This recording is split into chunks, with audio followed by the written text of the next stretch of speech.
Assalamualaikum warahmatullahi wabarakatuh. Perkenalkan, saya Sania Asa Aulia dengan NIM belakang 165. Pada kesempatan kali ini kita akan membahas bab 10 yaitu implikasi etis dari teknologi informasi. Berikut adalah uraiannya. Moral, etika, dan hukum. Dalam kehidupan, kita diarahkan oleh hukum serta memiliki tanggung jawab sosial. Kita ingin melakukan hal yang secara moral benar, berlaku etis, dan mematuhi hukum. Moral yaitu tradisi kepercayaan mengenai perilaku yang benar dan yang salah, atau institusi sosial dengan sejarah dan seperangkat aturan. Etika adalah sekumpulan kepercayaan, standar, atau teladan yang mengarahkan yang merasuk ke dalam seseorang atau masyarakat. Lalu, hukum yaitu peraturan perilaku formal yang ditetapkan oleh otoritas yang berwenang seperti pemerintah terhadap subjek atau warga negaranya. Undang-undang hukum di Amerika Serikat yang berfokus pada akses data, privasi, kejahatan komputer, dan peranti lunak. Hak dan batas akses data diatur dalam Undang-Undang Kebebasan Informasi, Undang-Undang Pelaporan Kredit yang Wajar, Undang-Undang Privasi Federal, dan Undang-Undang Privasi dan Kecocokan Komputer. Lalu ada privasi yang diatur dalam Undang-Undang Privasi Komunikasi Elektronik.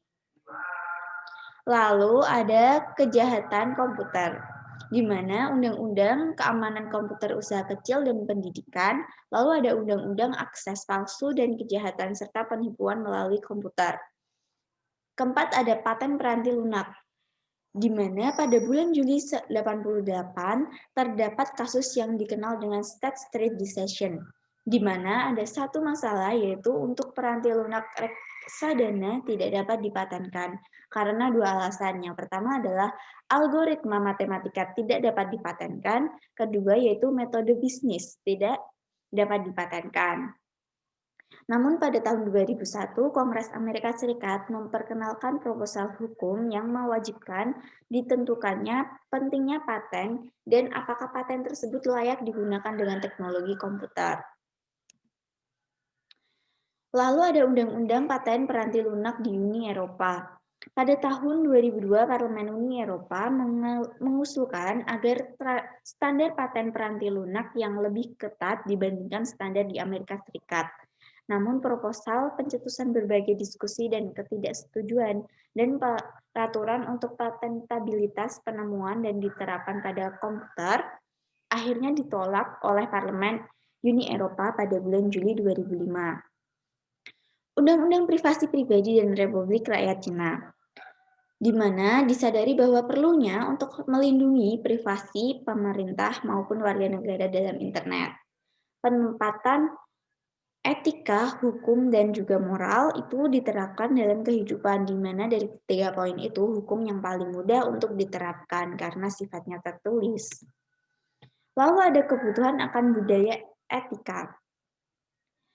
Suatu perusahaan yang menggambarkan kepribadian pemimpinnya, di mana jika perusahaan dituntut untuk berlaku etis, maka manajemen tingkat tinggi harus bersikap etis dalam segala sesuatu yang dilakukan dan dikatakan. Contoh yang diberikan manajemen tingkat atas merupakan budaya etis perusahaan tersebut. Bagaimana budaya etika itu diterapkan? Ada 3 cara, yaitu kredo perusahaan, program etika, dan kode etik perusahaan. Penempatan kredo program dan kode pada tempatnya. Kredo perusahaan memberikan dasar untuk pelaksanaan program etika perusahaan. Kode etik tersebut menggambarkan perilaku-perilaku tertentu yang diharapkan dilaksanakan oleh para karyawan perusahaan dalam berinteraksi antara satu dengan yang lainnya dan dengan elemen-elemen lingkungan perusahaan. Lalu ada alasan dibalik etika komputer, yaitu analisis sifat dan dampak sosial teknologi komputer serta perumusan dan justifikasi dari kebijakan-kebijakan yang terkait untuk menggunakan teknologi tersebut secara etis. Alasan penting etika komputer, yaitu ada 3, kelenturan secara logis, faktor transformasi, faktor tidak tampakan. Lalu ada hak sosial dan komputer, di mana masyarakat menuntut Hak dan yang berhubungan dengan komputer ini berupa privasi, akurasi, kepemilikan, dan aksesibilitas. Audit informasi dilakukan oleh auditor internal atau auditor eksternal untuk memverifikasi keakuratan catatan akuntansi dengan objektivitas yang harus dijaga. Dan untuk audit, internal bertugas untuk memantau jalannya perencanaan sistem khususnya pada saat input. Jenis audit sendiri ada 4, yaitu audit finansial, audit operasional, audit berkelanjutan, dan desain sistem pengendalian internal. Menerapkan etika dalam teknologi informasi. Di sini ada 2 poin. Yang pertama adalah kode etik. Dibuat oleh organisasi komputer profesional yang diharapkan diikuti oleh 80.000 anggotanya. Dengan tujuan agar bertindak sebagai panduan untuk mengajarkan dan mempraktikkan rekayasa peranti lunak, yaitu penggunaan prinsip-prinsip perancangan dalam pengembangan peranti lunak. Ada 2, yaitu kode etik dan perilaku profesional, dan kode etik dan praktik profesional rekayasa peranti lunak. Yang pertama, kode etik dan perilaku profesional dibagi menjadi 4 bagian. Yang pertama adalah keharusan moral umum, yaitu berkenaan dengan perilaku moral, dibagi lagi menjadi 8. Lalu ada tanggung jawab profesional dan lebih spesifik, berkenaan dengan dimensi-dimensi kinerja profesional, dibagi menjadi 8 juga. Lalu ada keharusan kepemimpinan organisasi, digolongkan menjadi 6.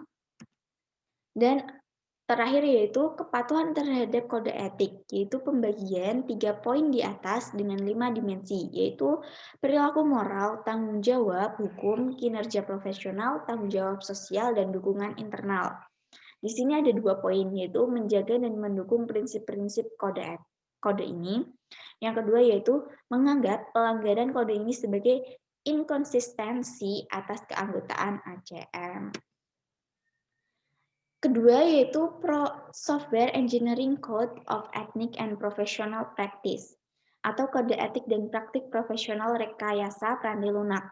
Kode ini mencatat pengaruh penting yang dapat diterapkan para ahli peranti lunak pada sistem informasi dan terdiri atas ekspektasi di 8 hal penting yang digolongkan menjadi 3. Tanggung jawab terhadap masing-masing pihak, kinerja profesional, dan perbaikan diri sendiri. 8 hal penting yaitu masyarakat, klien dan atasan, manajemen, profesi, kolega. Ada produk, penilaian, serta diri sendiri. Pendidikan etika komputer tersedia dari beragam sumber seperti mata kuliah di perguruan tinggi, program profesional, program edukasi swasta. Lalu ada etika dan CEO. CEO dapat memenuhi ekspektasi pelaporan keuangan dengan cara mengikuti program yang mencakup hal-hal berikut. Pertama adalah mencapai tingkat pemahaman yang lebih baik akan pemahaman prinsip-prinsip akuntansi. Kedua yaitu mempelajari sistem informasi yang menyelesaikan laporan keuangan dan mengambil tindakan perbaikan. Ketiga yaitu mendidik eksekutif perusahaan mengenai sistem keuangan. Keempat yaitu mengintegrasikan ke dalam sistem informasi alarm yang memperingatkan eksekutif terhadap aktivitas yang membutuhkan perhatian. Kelima yaitu aktivitas berpartisipasi di dalam beberapa informasi keuangan pada elemen keuangan lingkungan. Keenam yaitu mengendalikan dengan cepat keuangan yang dihabiskan untuk sumber daya informasi. Terakhir yaitu pengaruh Sarbanes-Oxley. Ini berkaitan dengan Undang-Undang Perlindungan Investor dan Reformasi Akuntansi Perusahaan Publik tahun 2002 yang ditandatangani oleh Presiden Bas pada 30 Juni 2002. Tujuan dari Sarbanes-Oxley yang dikenal dengan SOX adalah untuk melindungi para investor dengan cara membuat para eksekutif perusahaan bertanggung jawab secara pribadi atas informasi keuangan yang diberikan ke lingkungan perusahaan, khususnya pemegang saham dan komunikasi keuangan. SOX terdiri dari 10 pasal utama, dan 2 diantaranya secara langsung mempengaruhi unit pelayanan informasi perusahaan. Yang pertama adalah CEO dan CFO harus menandatangani laporan keuangan. Yang kedua yaitu perusahaan-perusahaan Amerika Serikat disyaratkan untuk memiliki unit audit internal. Dan pada bidang TI, SOX yang sangat berpengaruh adalah SOX 404, yaitu penilaian manajemen mengenai pengendalian keuangan. SOX 409 yaitu pengungkapan secara real time. Pada intinya, Sarbanes-Oxley ditujukan agar eksekutif, sistem keuangan, dan TI untuk bekerja sebagaimana mereka seharusnya bekerja atau secara etis. Sekian yang dapat saya sampaikan. Terima kasih. Wassalamualaikum warahmatullahi wabarakatuh.